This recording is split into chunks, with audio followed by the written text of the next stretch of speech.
What's up, YouTube? Welcome to today's video. Today I thought I'd show off my Paul McPhee Bruce bust. I'm not entirely sure when he sculpted this. I know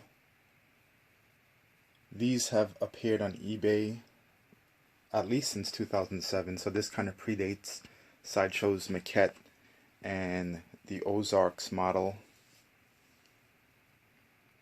Paul is an artist out of Martha's Vineyard.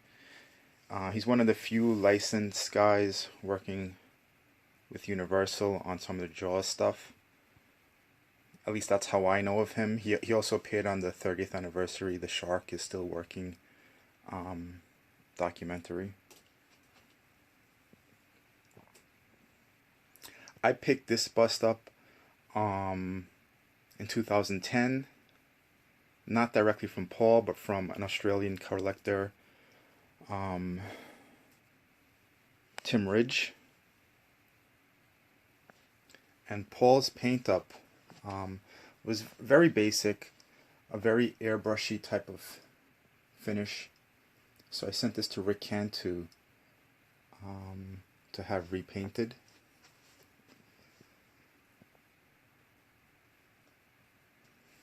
Paul offered these, what you see here. There was an artist proof, and there was actually one with 3 of Quint's barrels attached to the top of Bruce.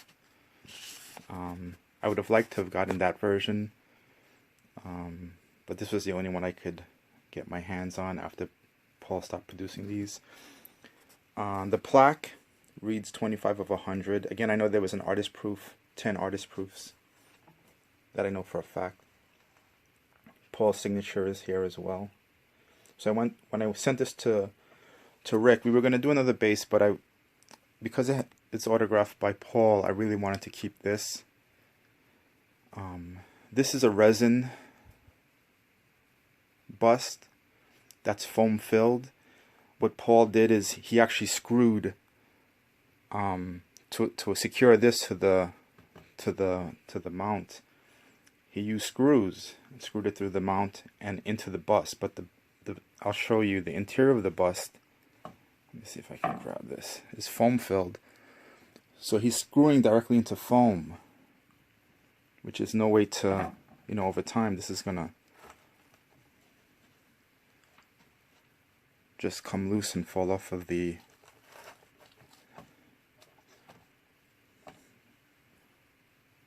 mount. So I've got to figure out a way to secure this again before I hang it on the wall.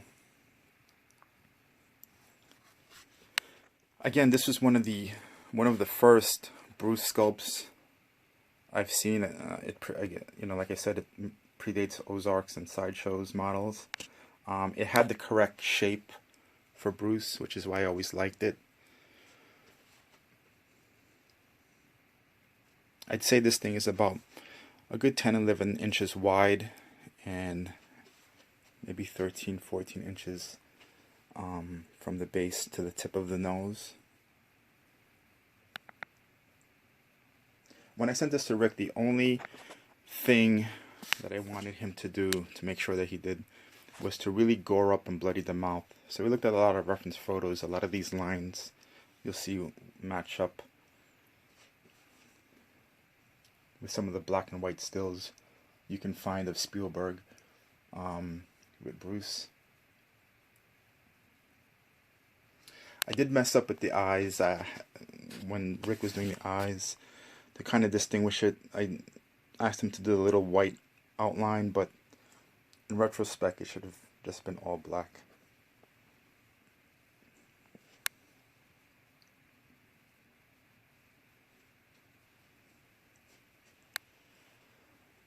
You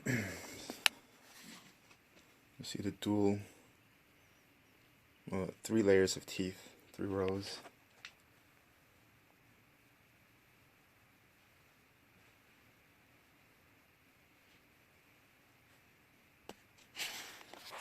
Close in, and there is a lot of skin texturing on this.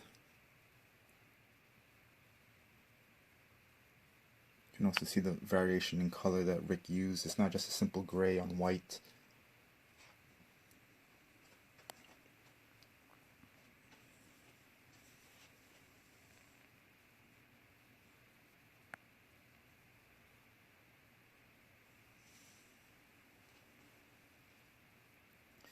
So there you have it, Paul McPhee's Resin Bruce bust, repainted by Rick Cantu. Hope you guys enjoy the video, and I will see you guys in the next.